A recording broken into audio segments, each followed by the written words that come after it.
टिटहरी की तान श के लिए।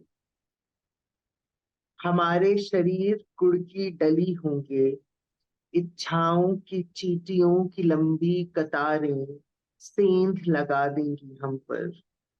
हमारी गुथी हुई उंगलियां दीवार पर बनाएंगी आड़े तिरछे चौकोर, मछुआरे के उस धूसर जाल की तरह जिसमें मछलियां एक क्षण फंसकर हो जाती हैं आजाद।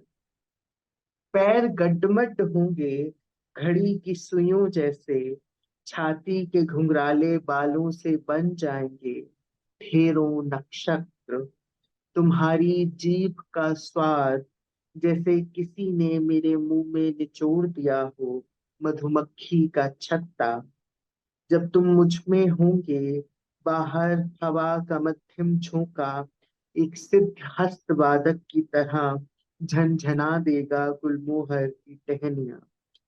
हे ईश्वर, क्यों मौत नहीं आती उन क्षणों में जब जीवन हमारे कानों हमारे कानों में गूंज रहा होता है एक टिटहरी की तान की तरह।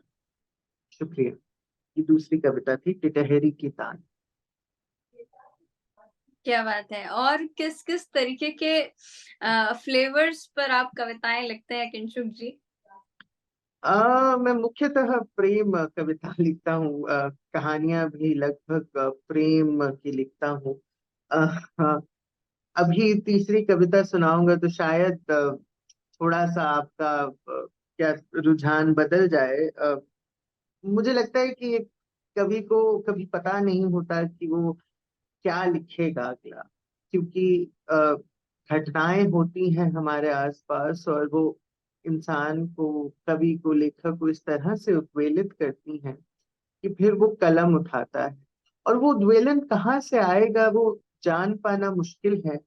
और मुझे लगता है इसीलिए बहुत मुश्किल है ये कहना कि आप किस तरीके की कविताएं लिखते हैं, क्योंकि प्रेम कविता अपने आप में एक बहुत बड़ा बृहद कैनवस है।